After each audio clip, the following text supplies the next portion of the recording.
niitii lamatu buna danfifatanii taa'anii walitti muggutu. Jaarsi koo gowwaadhaa jetti isheen tokko. Gowwaan akka jaarsa kiyyaa takkumaa lafa kanarra hin jiru jette. Wuy ati hin beekne malee kan kiyya too argite immoo kiyya kan kee harka 10 caalaa gowwaadhaa jetteen. Amma akkamuu yeree jedhanii mee gowwuma dhirsa kiyyaan si garsiisa jetteeti yaamtee sahanii miila qabu tokko beeytu. Kuuraa jedhama sahaniin kun miila qaba.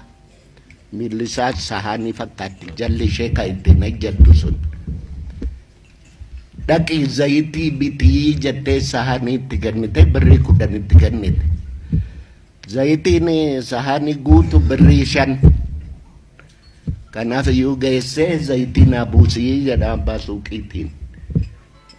Itti buuseeti kan birrii 5 itti buusee jennaan sahaniin guute.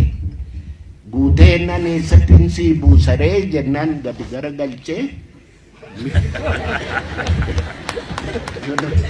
Kuno garanatti daa guuti jedheen amma miila isheettis guutteefi amma eeganni guute immoo isa immoo garagalchee qadaaddatee fudhatee hoggaa dhufu zayitiin sahanii keessa hin jiru. Ilaa kunoo jaarsi koo kana fakkaataa beekii jettiin. Ishiin immoo kakiyyan si garsiisaa jetteeti midhaan quunnaa 2 mataarra keessee dhaqee amma daaksisii kottuu jettee laga baaburaatti ergite.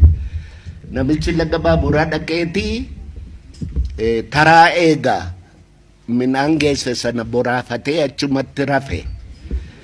Isheen immoo duukaa dhattee bishaan oo'iftee mataarraa haaddee nyaaras irraa haaddeetti deebitee galte.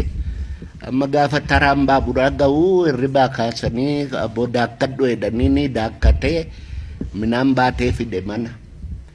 Gaafa fiduu balbala irra ga'ee itti balbala rukutee jennaan gadi baatee maal barbaadda eenyu ati jettiin niitiin.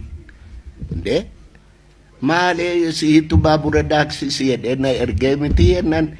Indee hin maraatti moo ani eessattiin si beeka jettee daawitii fiddeetii dura qabdee mee ifilaali amma dhuguma manni kun kan keeti ati dhuguma addana manni kee jettee hoggaa dura qabdu mataan haadame nyaarri irra hin jiru namichi of wallaale. Dhaabbatee laaleeti manni kunis kanuma kiyyaa jedhe. Atis niitiyuma kiyyaa anumatu ana miti.